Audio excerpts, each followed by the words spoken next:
Hey everyone, welcome back to the Athlete CEO podcast. I'm your host, Eric Averill, and joined alongside my co-host, Brandon Averill. And we're excited for our conversation today with Brad Luttrell of GoWild, someone that we were introduced to from a good friend of ours. And one thing that we love about the founder and just VC community is the importance of relationships. Our friend was such a passionate advocate, fan of GoWild and the product that they have created. And we were looking for something to be able to add as a unique client experience for some of our own clients that love the outdoors. And so at first it was maybe this is just a cool thing to introduce to some of our clients. And Brandon and I, who are not outdoors people, have quickly become huge fans of GoWild and of Brad. And so really excited to have this conversation. Brad, welcome to the podcast. Thanks for that warm welcome, guys. And fun fact that partnership that we did led me. I was chatting with one of our guys that we invited to the platform last night. He was corresponding. I won't say who, but he was corresponding back and forth with me last night. And I was like, "This is really cool, man. My whole team was kind of geeking out about it." Nice. That's awesome. I know our outdoors guys were super excited to get the care package. But the cool thing is some of them were like, oh, yeah, hey, I already had this downloaded. I'm already using it, Nice. which was fun. And I know one of the things that I've listened to some past interviews who try to describe what GoWild is, and they'll sometimes say, oh, it's the Facebook. But it seems like it's far much more than just a platform. Can you share with us what exactly is GoWild? Yeah, and like the prototypical founder response, it's like, oh no, we're much more than that. But we're much more than that, right? Like there a lot of our predecessors in form of competitors have really done that. They've come through, they said, hey, wouldn't it be great if we had Facebook for hunters? Let's color it camo or color it orange or brown. Literally, those are the only three color palettes that have been used. And then they literally have all the same functionality. And our team sat down and said, fundamentally what's wrong with social media and how we're using it and what limitations are there. And we built it that way instead of looking at what had been done, really tried to find where there were weak spots, where we could do better. And one thing we realized, short of being censored, bullied, and all that stuff, which happens, people may not know, but if you post a hunting adventure, and a lot of your all's clients see this, because they have such a following, but you can get trolled, you can get death threats, you can get censored, you can get blocked. It's crazy. It's really crazy for doing something that I believe is fundamental. It's really not even I believe. It funds conservation in the United States. I mean, how our wildlife is managed is funded through hunting and fishing license sales and firearm sales. And so I'm a big believer in what we're doing from the spirit of it matters to our country. But at the same time, we wanted to build something that catered to this audience in ways that traditional social media just didn't. So when we started looking at all the ways social media had been built before, what we noticed was the successful social experiences that offered a way for people to get questions answered and to really find meaningful engagement outside of having to have a lot of followers, right? Like your all's clients, they post and they'll get thousands of replies sometimes because these guys have millions of followers. But Joe Blow in, Terre Haute, Indiana with 12 followers on Instagram, if he posts a question, guess what? Joe's not getting his question answered because he doesn't have any followers, right? That's traditionally how it works. So we built something more akin to Reddit than Facebook. Actually, that's actually much more how we operate. It looks like a Facebook because we built a content feed that's similar to that. But when you post into trout fishing or climbing or whatever the trail, which is a forum, it's going into a forum where anybody that follows that can see it. So followers don't matter as much on our platform. So if you're trying to learn how to trout fish or fly fish or hunt for the first time, you can actually post on your first day and get 35 comments on a post with no followers or 2 followers or whatever it is. So, that was the biggest thing we set out to solve for. And I'm running on baby brain. And halfway through this answer, I was like, am I even answering the question? I just got excited and started talking about what we do. But I think the question was like, what is it? And that's where we started. And then over time, I'm on the right track, right? Yeah. All right, cool. So over time, what we realized though, is that probably 30, 40, 50% of the content we were seeing week to week was about gear. Like so much of this is about hey, I've never been bass fishing before. I want to learn, or I want to know what bag works the best. Or veterans are coming in saying, you know what, I've always used this backpack, but I really feel like it's time to find something better. And the questions were about the gear, but our platform, just like any other social platform, didn't cater to that very well. You had to go out, find a link on Google or a screenshot and bring that back, paste that in. And we're like, man, this kind of sucks everywhere. We can do better than this, right? So we started with affiliate marketing, and we started with 60,000 products that you could tag. So if Brandon says, hey, I'm looking for a bag for elk hunting, what should I get? We could tag out of those 60,000 products. And we had a pretty good range because that was basically everything that Bass Pro and Cabela's had. That's what we started with. So we've scaled that up now. We're sitting at 350,000 products in the system, and that's been about a 10-month scale up since then. So we've multiplied that pretty quickly. But the model we're moving into now, and with your audience, I appreciate this, being kind of business minded, is those are affiliate models where we're working on a commission. We're now moving into where we've created, like, this has taken over the platform. The demand for the gear functionality side has doubled in the last 6 months. The interactions with it, like, this is what we are now. It is a gear sourcing platform. And so we're now saying, instead of affiliates, we should be selling this stuff direct. So over the coming months, we're building in the ability, that same scenario, Brandon asked, what bag should I get? If you tag a bag, you'll be able to buy this stuff. You'll start to be able to buy these things in the platform as easy as an Amazon one swipe, and really trying to facilitate those purchases quicker. And I think it creates a more authentic platform, because we're not going to be depending as much on advertising. And that's where stuff goes off the rails for the social stuff every time, right? Like, we all know that if we talk about something, like, you're like, oh, I said the words Honda minivan, and all of a sudden I'm getting Honda minivan ads. Like, some of that is perceived and maybe coincidental, but some of it's not, right? Like, it's been proven that some of this is happening. And, we want to try to keep that portion of our revenue down, because I feel like it's more authentic and open if we can just say, yeah, we make money if we help you find something that you thought was useful. And so that's what we're trying to build, is to be a platform where people can use it, they can learn, they can find gear. But first of all, like, more than anything, our mission is to unlock the gate to the outdoors. So I want to be the platform that you would use to be able to learn how to do something, or to continue. And most outdoorsmen are always learning. So that's like a really evergreen, wide open mission statement. It's not just beginners, it's helping everybody and get more out of the outdoors. I think that's awesome. And just to hear the product and the evolution, and obviously we've sat through the investor pitch, and I can tell everybody it's an amazing story. I think I think GoWild's on to big things, and the people we've talked to in the venture space have kind of felt the same way. But one pivot I'd like to take, I can't wait to get to the conservation discussion, because anybody that knows me personally knows that's a huge passion, but also some of my lifestyle choices probably don't align necessarily with hunting, but I've gained such a respect for it. And actually, just to interrupt, the guy doesn't eat meat. So yeah, that's what's funny is sometimes I find more in common with vegans and vegetarians than people who don't hunt but eat meat. I'm like, you don't even know where it's coming from. You haven't thought about it, but vegans and vegetarians have thought about it, man. Like, I hunt now. I kill and eat what I kill, but my wife is not a hunter, and sometimes she'll buy the Costco chicken and she's tossing it out if she didn't eat the whole thing. I'm like, that thing died so that you could eat it, and we didn't even finish it. She's like, it's just $5. I'm like, no, it was a life. Like, there's a lot of commonality between hunters and vegans that people don't realize. I'm telling you, it's this is a total tangent, but I think everybody just finds it surprising. I mean, I'll consume Donnie Vincent videos till the day I die. I mean, it gave me a whole new respect. If you haven't seen, his Who We Are, I think is the title of the film, like, go watch it.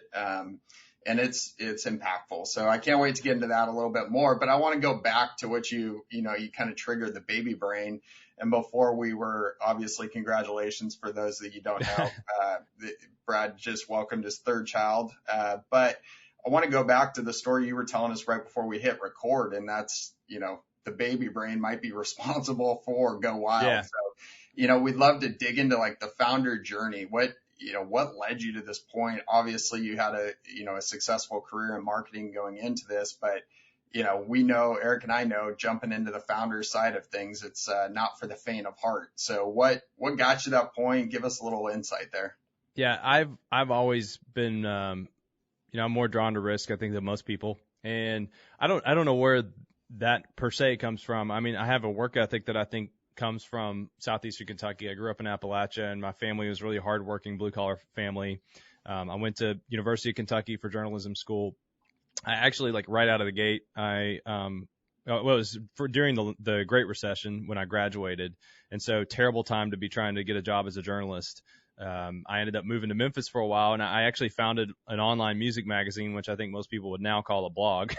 I didn't, it's like that's kind of what it was, but it failed, and then I ended up moving to Louisville because for my girlfriend at the time. This is kind of funny. I won a writing award from college, and it's like I'm tooting my own horn here, but it's like the Pulitzer Prize of college journalism, and it came with a cash prize, and that was what was important for me because I had enough money to buy my wife or my girlfriend an engagement ring. So I moved back here to propose after winning that prize, and I started a wedding photo agency and was making money, but then I pivoted again. I realized I was only going to make as much money as I had time. And I've just always had this concept of, a successful business that I could start would not require my hours. It would require my execution. And so I saw an opportunity to move into a new industry with advertising. I did that for a couple of years, and my now co-founder, Zach, that's how I met him, and Donovan, my other co-founder, Zach and I had an idea for a company. And long story short is that Zach and I started working on said company on the side, and Zach got laid off because the company fell on hard times, and they went through Zach's personal Dropbox and found out that we were working on it together. And so a few months later, they asked me about this company that we've been working on, and they said, "Why didn't you tell us about it?" And I said, "Oh, well, you would have fired me." And they said, "That's silly." And then they fired me 3 days later, literally over that. So then I worked my way up through advertising at another agency, and I became a creative director. And at that time, I think I was 27, 28 when my wife and I, when she got pregnant with our first child. And when I came into that second agency, I had the bug. I was like, I'm going to start my own thing. I don't know if it's 2 years from now or 5 years from now, but I will leave eventually to go do my own thing. And they were cool with it. They actually were very supportive of it.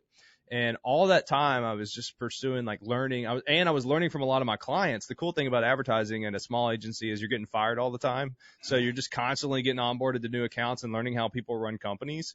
And, we kept a lot of good accounts, and we ended up growing the revenue while I was there. Like, I think we were $1.5 million agency. And when I left, we were doing like $5 million or something like that. Like, it was a small agency, but we were proud of that, right? That's good growth. And I'd gotten up to working with some pretty large accounts. So I'm telling you, like, for learning a lot really fast, it was a great experience. But over all that journey, my wife's pregnant. I've got a lot of time on my hands now because I'm sitting there, I'm feeding the baby at night. But like you guys know, like, babies sleep. I always tell people, they're like so stressed out about having a baby and how they're going to be able to do stuff. They're like, oh, I'm going to lose all my Netflix time because I'm having a baby. I'm like, actually, all you're going to have is Netflix time because all they do is sleep. Like, that people don't realize this. So I actually, instead of letting it, weigh me down, I actually capitalized on it because the baby's asleep. And a lot of times I'm holding the baby in my arm while rocking him or something. And I'm reading on the computer or on my phone. And I was doing market research, and I was prepping to, in 2015, I didn't even know what I was going to build. I was reading books. I was learning about how to raise money. I mean, this whole thing with GoWild started with Googling how to raise money for a company. Like, I didn't know what I was doing at all. I still, in a lot of ways, probably don't. I feel like I've learned the first half of starting to scale a business really well. I could do this part over and over and over again. The part I sometimes think about is what's coming. Like, as much as I've learned, I probably don't know about truly scaling a business and probably exiting a company and those kind of things. So, I have much more to do. But what the baby afforded me was time and the ability to slow down, believe it or not, and to actually have time to research and learn the market and see the market opportunity, and just spend like 4 hours a night when my wife worked night shift. And so she would leave, and I would, do my thing with the baby as I needed to, but I could get 4 or 5 hours of work done after she left. I would stay up until 1 o'clock. Once I got on the GoWild path too, she would leave at 6. I would do my stuff with dinner and the baby, but I would get like a 5-hour work night in, and I would wake up at I'd go work until 1 a.m. and then I would get up at 5 a.m., work it for 2 or 3 hours before I drove downtown, take calls on my lunch break. And I did that from fall of 2016 until I quit my job in 2018, in the spring. I quit my job right as we were about to have another baby. Some people have said I was insane for that. They're like, you're about to quit your full-time secure job to go and jump ship to another or to a startup where you have no idea, like your runway short, you're going to take a pay cut, blah, blah, blah. It's like, yeah, I think it's the right thing to do, you know? So I've actually, my journey is probably a little bit different. And I've talked to a lot of people that get stressed out about it. They're like, my time has passed. I'm about to have a kid. And I'm like, honestly, that it keeps me motivated, man. Like you want to talk about somebody that has skin in the game. I've got 3 little mouths to feed, and I can't, I would find some, if this went belly up, I'd be able to find work, but it's not like I want to do that, right? My pride more than anything. I don't want to have to tell them 20 years from now, like, yeah, daddy blew $5 million of venture funding one time, but we had a blast. Like, who wants that to be your story, right?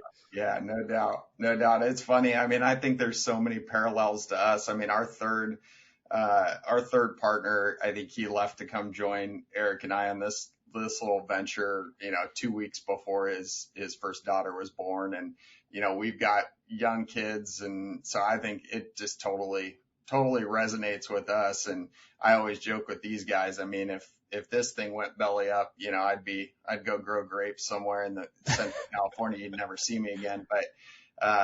But it's the passion that kind of keeps you getting up every morning. We can definitely hear it in your voice. And I think that's such a quality that makes a founder successful. It doesn't guarantee it, but if you don't have that, I think the cards are definitely stacked against you.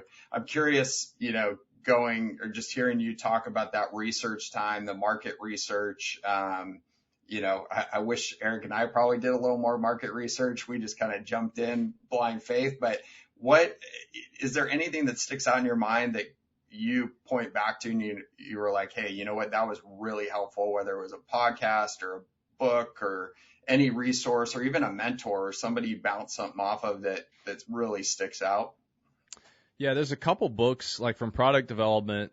I learned a lot, and honestly now I'm trying to forget some of this because I've kind of I'll explain that comment in a second. I read a lot from of the book Hooked. I can't remember the subtitle of the book Hooked, but it's a fantastic book. It's a great product development book, but it's about how to get people addicted to products.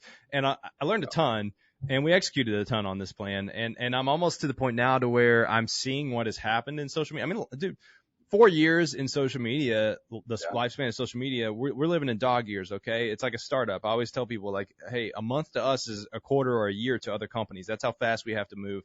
And social media has certainly gotten there.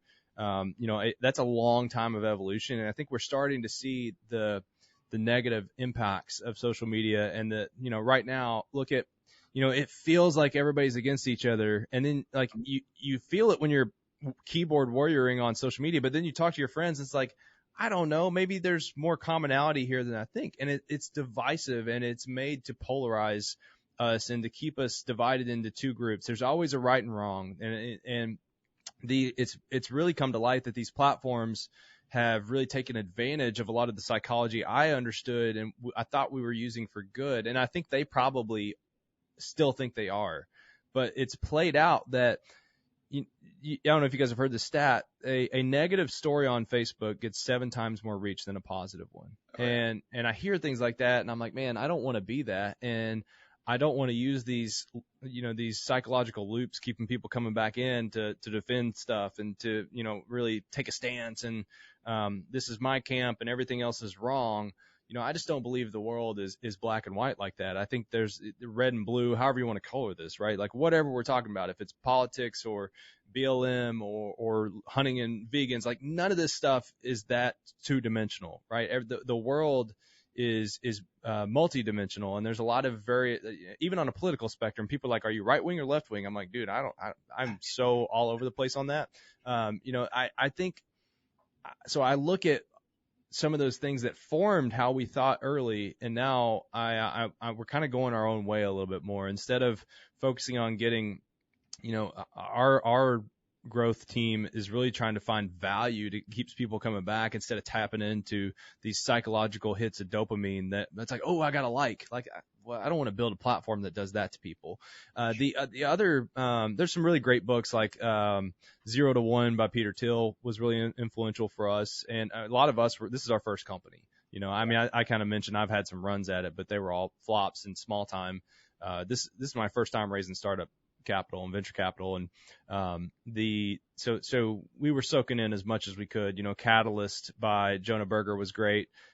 His other one, Contagious, was the first one we read. And actually, I found that book when we were packing up March 13th or whatever it was to go remote, because we didn't know what in the world was going on with COVID. I found the book Contagious on the desk when I was leaving. I was like, I'm going to read that again. Still a great book.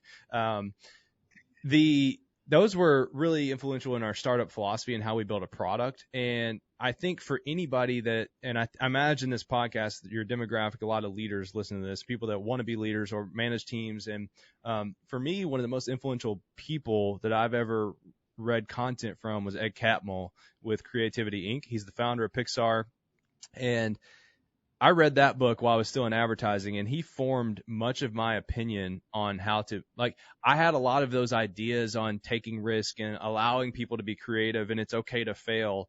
I just told you I've had my own, I've pivoted in my career, God knows how many times at this point, from photojournalism to wedding photographer to a music blog guy to advertise, social media guy, PR guy. I've done a lot of things, and I don't mind starting over as much. And he has a whole philosophy around how to empower your teams to do that. And it's very foundational to how Pixar operates. And he breaks it down so well. And it's probably one of my favorite books of all time. It's definitely my favorite business book of all time. And you guys kind of asked me before the show, and this is just funny. I think I'll be the first person. One of the things you guys wanted to talk about was who inspired you as a leader. And this is my recent thing that I'm obsessed with, and nobody will see this from the hillbilly coming from Appalachia. It's the musical Hamilton.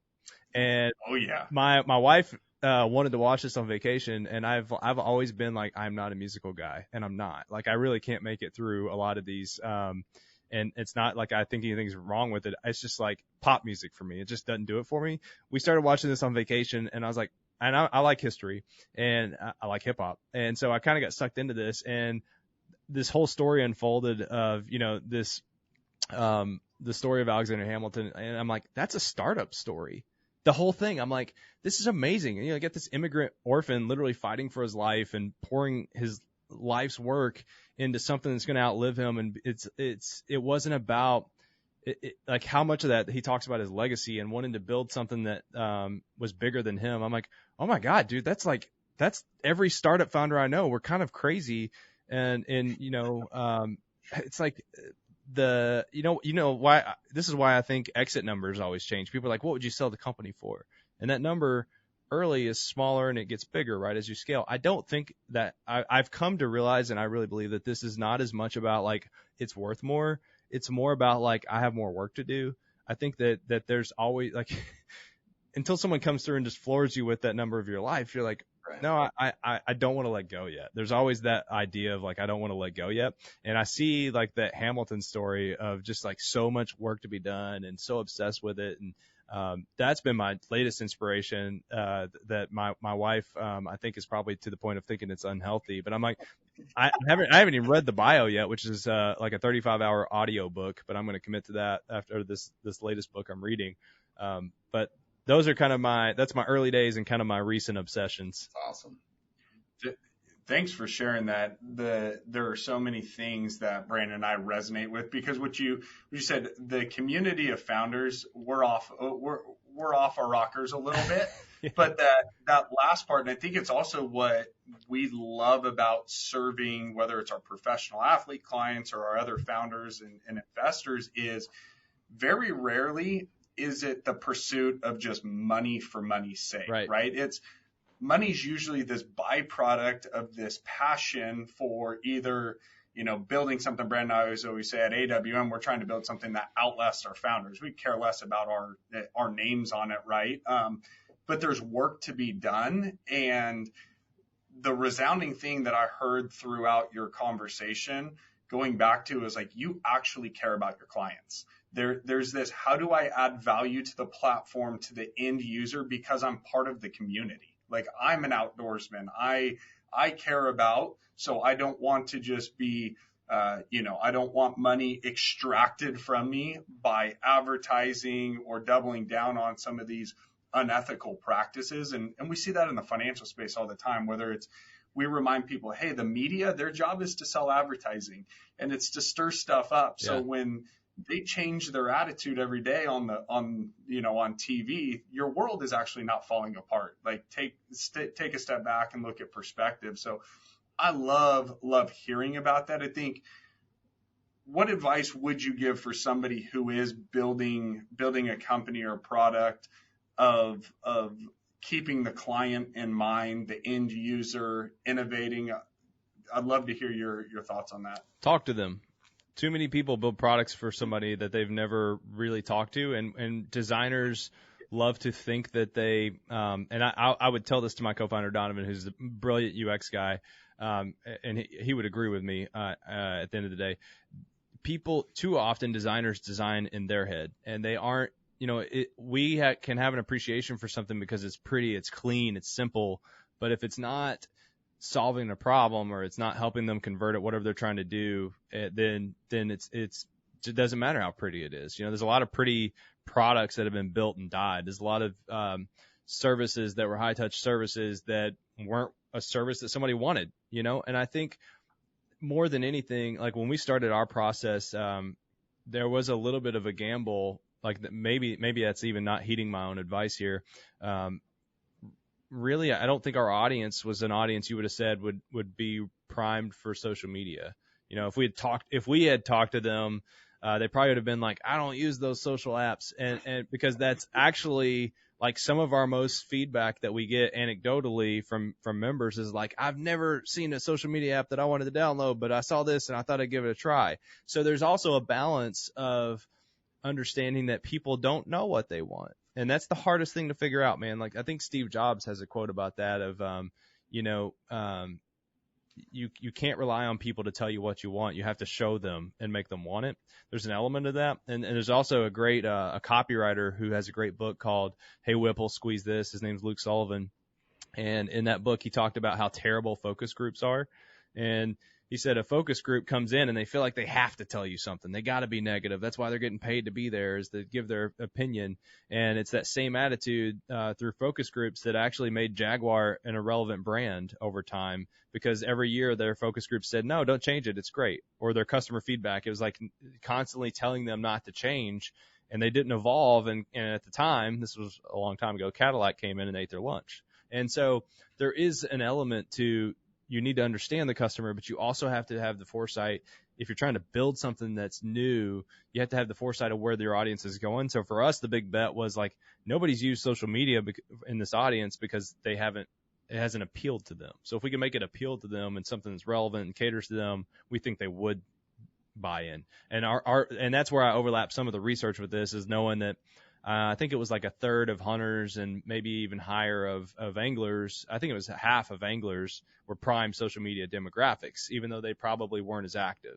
So there's a little bit, it's that balance of saying they're there. We've done the research to know they're there, but they're not using it yet. We're going to make that bet. So know your audience is the short answer, but also understand where there's gaps and you could fill in for that audience. That's the hardest thing about user experience and what we do, is predicting how and why someone would use a product before it's really executed. And I guess the second, if there's like a indention and a second part of that, just a little sub footnote, is test early and often. Don't build it to perfection, whatever you're doing. I mean, like if it's a service company or if it's a product company, get feedback early, man. My company launches a new update of our app on mobile every week. We do about the same on web.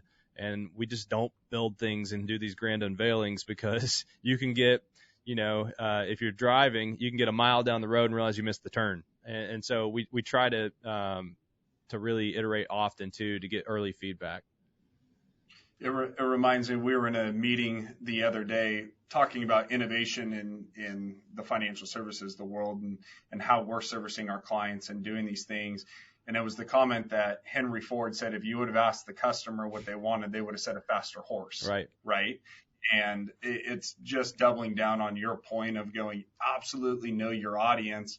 But there's also, do you give the end user what they want, or do you give them what they actually need? We didn't know we needed the iPhone, right? And that's still, do we actually need the iPhone? So a whole different thing. But it is that mixture of the innovation with knowing your client so closely that I'm interested. You've mentioned your co-founders a couple of times. We were on a previous podcast with Joe Schmidt, who's a former investor at Excel Ventures, and now he jumped over to one of their portfolio companies, Ethos Life. We had asked him, hey, what's your advice for founders who are raising capital? And he talked about two things. Number one, don't forget what you're doing in the pitch meeting. It's an actual sales presentation. And two, the thing that they looked at a lot at Excel was, what was the relationship between the founders? What was the dynamic going on between the multiple people in the company?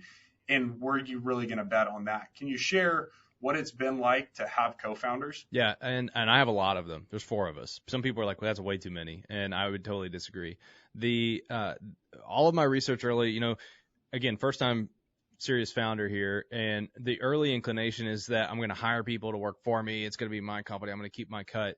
Well, owning 100% of nothing it's worth nothing, right? Like I quickly came to realize that there was more value in getting people involved who would have incentive. They needed to be incentivized to be able to profit from this in the long run. If they're going to convince their wives for them to give up time away from their families and to do everything I just told you about my schedule, they've all done that too, man. Like, it wasn't Brad's story, and I'm always the one that ends up on a podcast, but I got 3 other guys who did that right there with me over pizza and beers in the early days, right? And we were taking off, Christmas would roll around and we get a couple days off from work. We were spending one of them together to work on GoWild. New Year's Eve, we're doing that. Like, anytime there was a chance to work together, we were there. And I do think it's, more than anything, you got to find people you can work with. Like, that's the first thing is if you've brushed with somebody and not gotten along too well with them in the past, they're not a co-founder. Like, that's just, you need people who will disagree with you respectfully, though. Like, all of my co-founders, we can have heated debates, and it's like a guy fight. Guys at bars, they get in a fight, and it's like they slap each other on the back and buy each other a beer, right? Like, it's that kind of relationship that you need with your founders, the ability to duke it out and then say all is well. But how I started that search was I looked at what I was going to need to do, and literally I made a spreadsheet, and I'm not a spreadsheet guy. I got a journalism degree. Okay. I had to teach myself to use Microsoft Excel, to be able to even plan a P&L. I had no idea how to do any of this stuff. And one of the sheets I made though was all the skill sets that we would need at a high level. I'm not down and totally in the weeds, but what I thought we needed and what I thought we could get by with. And there really became 4 areas that it was really apparent that we were going to need. I needed a data scientist. There's just no way you can do what we're doing without a data scientist. I guess I don't know, you might be able to try and lean on a developer, but it's not a good idea. And I needed design. I had to have someone who could design out the platform, do the branding, and I needed a developer. And so that part of it is way harder than it sounds. Getting one developer who can do everything is really tough. My co-founder, Chris, taught himself a new coding language to be able to launch this platform. The guy's a beast. He's built 4 apps for Coca-Cola. One of those was the Olympics. He launched a satellite with NASA as an intern. He's built a medication delivery system. Genius, dude. He literally taught himself a new coding language in a few months and built the back end of our app first when we went into beta. And later we found out that there were reasons we shouldn't have done that, but it's what we had available, right? We had a real back end developer come on, and he's like, okay, so we got to start over.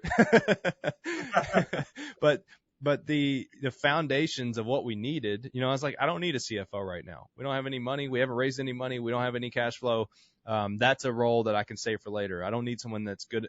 We will be good enough with the money side of things. And I don't need a chief marketing officer right now because eventually we will. But at that time, my background was in sales and marketing and creative. And so, really finding the areas that I thought were of the most importance, fill those voids. And honestly, like I think 4 is probably my max of what I would look at for co-founders. After that, you start looking at early employees or maybe people that are even partners, but they're not. There's got to be at some point you don't want to form a committee who's making decisions. And while we've made a lot of decisions by committee, like there was always at least like a buck stops with me with the way it was structured. I do think that's also important. David Ogilvy, who's my favorite copywriter in the advertising world of all time, has a great quote, and he says, "You can tour all the great parks in America, and you'll find no statues of committees." And I do think it's really important to have a person who, at the end of the day, is going to make the decision, but also to, as a leader, I'm also smart enough to know that Donovan is better at UX than I am. I should trust his first gut. Now, there's times that I will disagree with him. It's like 9% of the time, maybe less. Zach with data science, I'm not going to tell Zach how he needs to run his analytics. I might tell him hey, I think we should be capturing this information because it'll be better for the member down the road, blah, blah, blah. I can contribute, but I'm not telling these guys how to do their jobs. We're all making each other better and lifting up. And then from there, you start filling gaps with early partners and employees. I think that's awesome. Again, so many parallels. I mean, you brought me back to our early days and fighting like, brothers. We're brothers. So fighting like brothers, you're co-founders. I mean, we used to scare the hell out of people. We'd be driving down the freeway in Florida during spring training. We're yelling at each other, and all the passerbys are probably, think we're about to duke it out. And then you get out of the car and you go have a meal together, and it's all good. But I think that's what makes a successful company, right? Is being able to have those drag outs because you care so much on both sides. But at the end of the day, it doesn't taint the relationship. It doesn't taint the company. So, I don't know. That was a fun little memory that just came out there. But you've talked a lot about like the buck stops with you and really being the CEO of the company. I'd love to hear, because I think this is something that we struggle with. I struggle with specifically is like, as this company's growing at a hyper growth pace, you're raising capital, you're trying to figure out what to do. Like how, as a CEO of a fast growing company, how do you think through prioritizing your objectives, letting your people do what they need to do, but still have that voice into it? Just like your day to day as a startup CEO, what do you go through? How do you look at your role within the company? God, I wish I had a day to day idea of what that looks like. I honestly, in a lot of ways, I'm not the model. I know it can be done better, and I'm a that creative brain that's scattered, and I probably have severe ADHD, adult, whatever they call it for adults. I don't know. But so in a lot of ways, I need my co-founder, Zach, who's now our president. He's the data scientist. He's the number guy.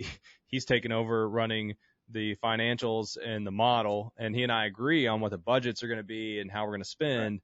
But in the daily monitoring, he's better at that than I am. And so part of my day to day has been finding where I can supplement, and a lot of it's been through him. He took over the attorney relationship because he was better at it than I was. Mm-hmm. I'm still pitching. He supports in those pitches because I'm the hype man. Like that's my role. I hype up what we're doing. I go out and I talk to investors. You guys have heard Zach in a meeting. Zach, I can make the grandiose statement. He comes back in with, so we've had 53% growth and blah, blah, blah, blah. And, it works really well. And you got to find that give and take first, I think, of like, at first I did all that stuff and I did it poorly, but it was enough, right? There's always like a way you can improve. Like right now, I'd love to have a CFO. I'm not going to pay 6 figures for a CFO right now. We're doing fine. We're not at the point where that's necessary. I'd love to have a team of marketers too. There's all these things I'd love to have, but we get by with what we have. So in my day to day, more and more, and I've gotten much better at this over the years. I'm probably still not good at it, but more and more I look at like, what are we trying to build?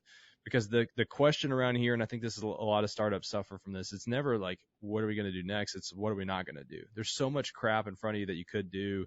There's so many things you could be distracted by. We actually have a nickname for them, and it's kind of a shout out to hunting in general, but it's squirrel. You know, you go deer hunting and you hear a lot of squirrels and you think they're a deer and you can get distracted by squirrels. And literally the around here, if you pitch an idea in a meeting and we're talking about it, somebody will say like, I think we're chasing a squirrel right now, bring it back home. And you know, so an example of that might be like, we announced that we were even going to do this, and then COVID hit and things changed. But like, we want to do Facebook groups on GoWild. That'd be great. Like having a group functionality that you can customize and manage would be awesome. And I have no doubt it would lead to growth. It's not going to lead to revenue right now, and raising money in a post-pandemic world is totally different. I raised money for, I don't know, like 9 months before COVID, and I raised money for 6 months after it. And I can tell you the questions changed, the demeanor changed, the metrics changed. We're probably not going back to that bull market of like people looking for the extreme growth and not caring about revenue. Like I can't imagine we'll be back there in 10 years. You know, it's just like everything has just shifted so hard to what is your revenue growth? What are your economics? What are the lifetime values of the customer? We said, hey, not doing that Facebook pages thing anymore. It's all e-com. So right now, like if I even bring up something that's not e-com, my team will say e-com. That's all. Like literally it's a thing in Slack right now with our chat system. If anybody starts talking about anything that could be done, e-com, like that's what we need to focus on. So trying to figure out like, and that's changed for us because we were a growth company and we were focusing on the member growth. And, you know, we actually, to pivot to this e-com focus that we're doing, we cut off all of our marketing, almost all of it. We're not spending, I mean, I think we cut 75% of our marketing a couple months ago. Wow. And to save it for the e-com, we'll be launching this new website here in a few weeks. And then the retailer portion launches in November, and then we're going all in. And what's interesting is like we're still growing, we're still at all-time highs. Like it's kind of been interesting to learn a little bit of what was already there that and we can kind of see what's truly happening within the platform. But our focus is e-com, and I try to look at my day-to-day of like, how can I make everyone else's job better at that? So if it's you know, meeting with the developers to talk about something that we're working on to integrate, I'm a good user experience guy, and I'm really like getting in the mindset of the customer is a specialty of mine. And if I can help them with that, I will. If I can help them be in the mindset of what our advertisers are going to look at that, I will. I kind of see my job as just like keeping them in the right mindset, but not necessarily micromanaging. And they do a really great job of this. A lot of them are on autopilot. They don't need me to come in and do that at this point. But in my day-to-day, like a lot of it's looking for opportunities on how can I make sure like at a high level, all the teams are moving in the direction of the company's goals. And then the flip of that is also defining what the company's goals are. Like you can't just say e-com. There's a billion different ways you can do e-com, especially within what we're doing. So I actually maintain our product roadmap. I'm the one who is deciding what the next phase will be. And then the team, I'll hand that off to, I'll do it like when we roll those updates out, I'll hand that off to my team. And they take it and design out what it actually is going to be. Like and a lot of these, I'm not even, it's not like I'm the grand ideator either.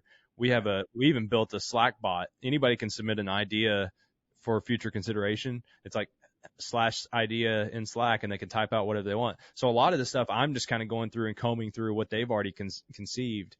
And I would say 9 times out of 10, they're not my ideas. They're something that somebody else has thought of that I've kind of bundled together in what we're going to do.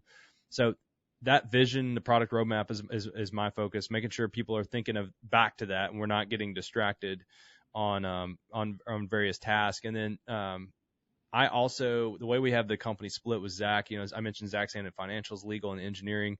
I'm handling sales relationship, our e-com relationships, my marketing team, and then investors. So that's my focus. That's not necessarily the right answer for anybody else but me. Everybody's going to be a little bit different. I think that's helpful. Just to even, you know, the process, the end result might look different for people, right? But the process and the key takeaways I hear there, you know, find your strengths, rely on your team, and really, you know, that's how your priorities end up laying out. Yeah. So I think that's huge. I think, the one shift we'd like to make and be respectful of time, but make sure we talk a little bit about it, is the conservation aspect. I know you're active with some other charitable organizations, Raise Them Outdoors. First and foremost, obviously, you've got a family. You're dedicated to being a good husband, a good father.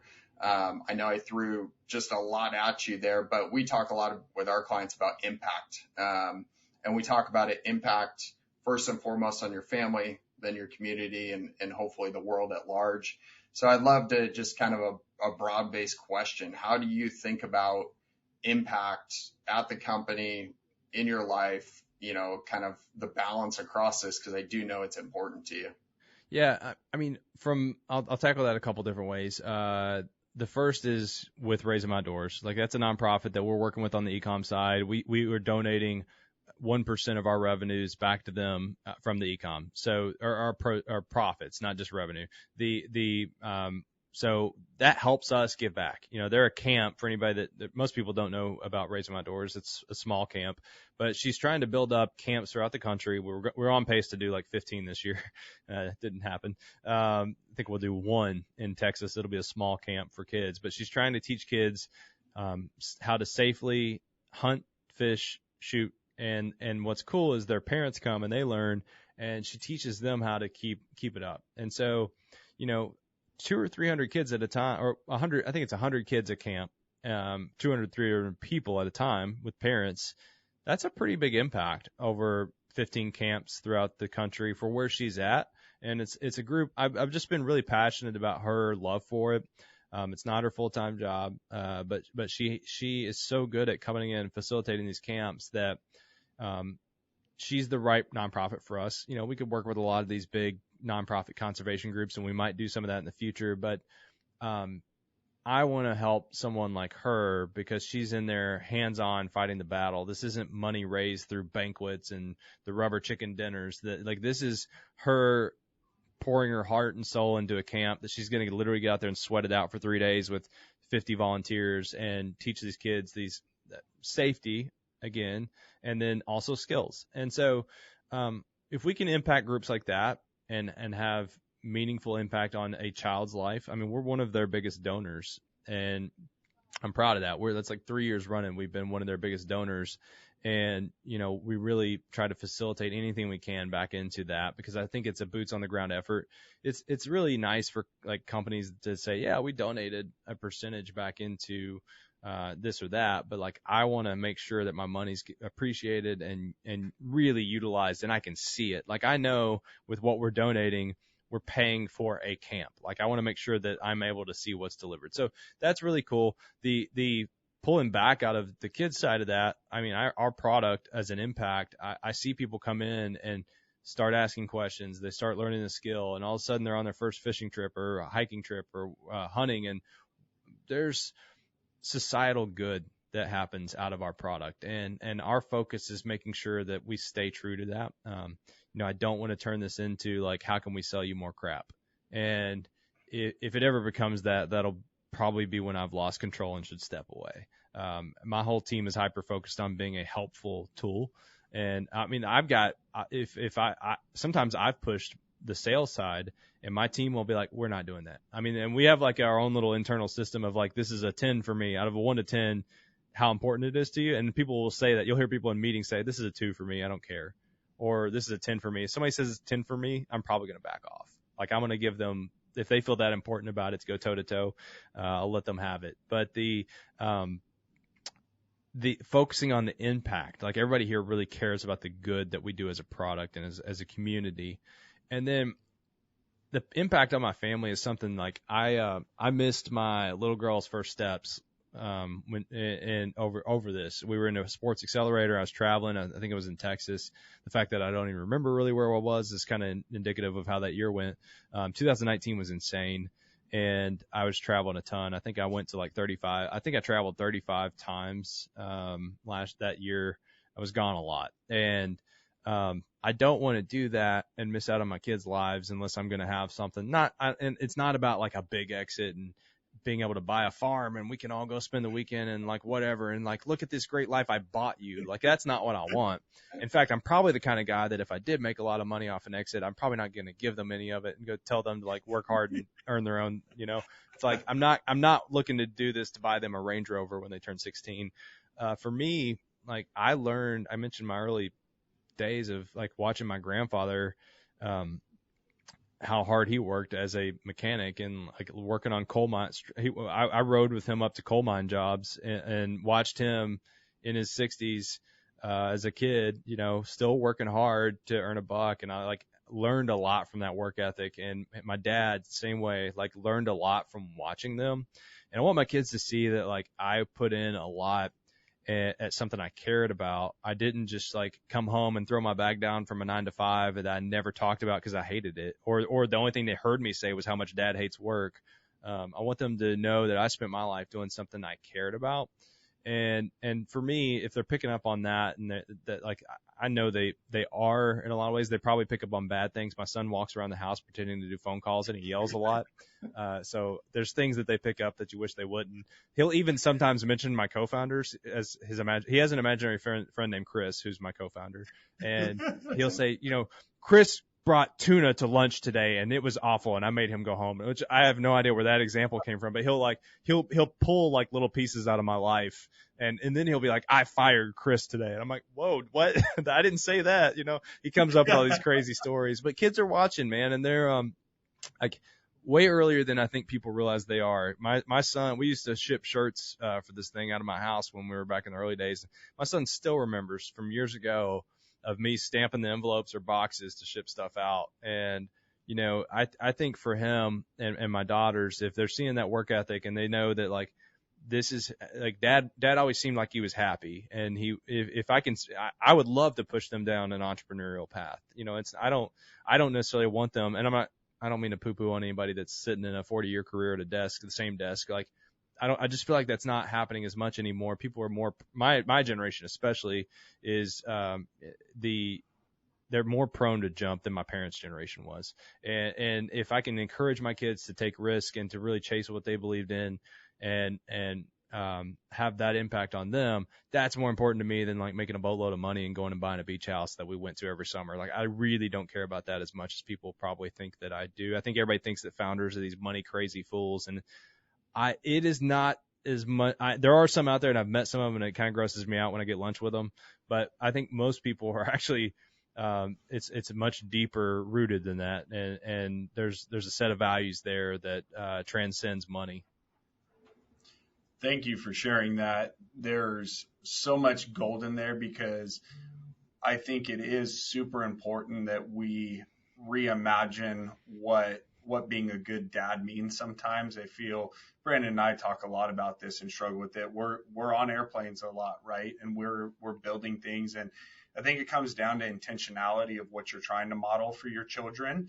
We talk a lot about this. The same thing you said, our dad was one of those people that worked for 30 plus years at AT&T, and through a merger or acquisition, it's like, here's a paycheck. We just don't have a job for you anymore. Yeah. Even thank you for your 30 years of loyalty. Right. And so our dad pushed us pretty early on of like, hey, if you guys have an opportunity and you're passionate about something, have the flexibility and go take the risk and build something. Yeah. And then what you said of hopefully we model and transfer to our children the tools to be able to chase opportunity. So it's a lot of what we talk about when we help families unlock the full potential of their wealth, that it's money is a tool. It's not the measuring stick. What's the impact and the opportunities you want to leave the next generation? And so really the richness is not buying the Range Rover or shutting it down because you have some huge exit.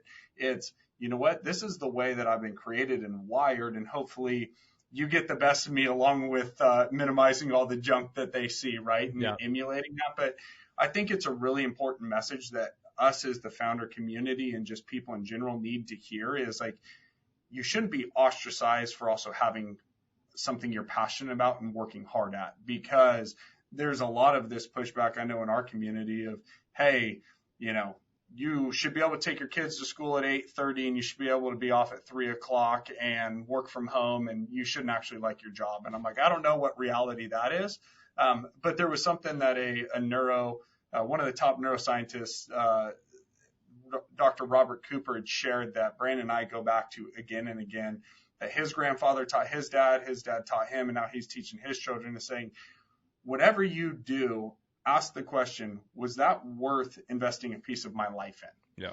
And I think when we use that as the measuring stick, it's such a great true north. So I've been using something like that recently of my time. I just deleted my Instagram app, for example, and the ultimate question was like, on my deathbed, am I going to say I wish I'd done more of this thing? And do I need more political memes? And, I mean, they're funny. My buddy this morning was even telling me, he's like, you got to come back to Instagram. I can't share memes with you anymore. And I'm like, yeah, but I don't really miss them, so I don't think I'm coming back.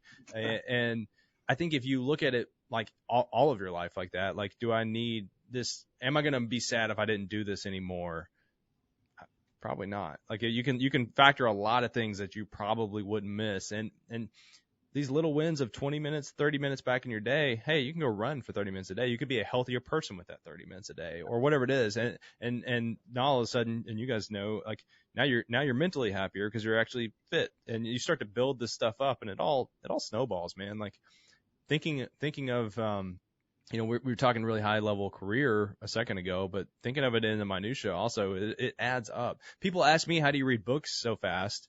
And a lot of it is I do audiobooks. That's part of the key. But people are like, yeah, but how do you find time to listen to audiobooks? I'm like, I listen to them in 5-minute increments. If I'm ironing my shirt in the morning and I'm listening to an audiobook, or if whatever it is, if I'm in the garden for 15 minutes picking some vegetables to cook for dinner, I'm listening to an audiobook. And, finding you can add a lot of value into your life at 15, 20 minutes of time a day, or you can also like waste a whole lot of it. Like, do you really need to watch 2 hours of Netflix a night? Probably not.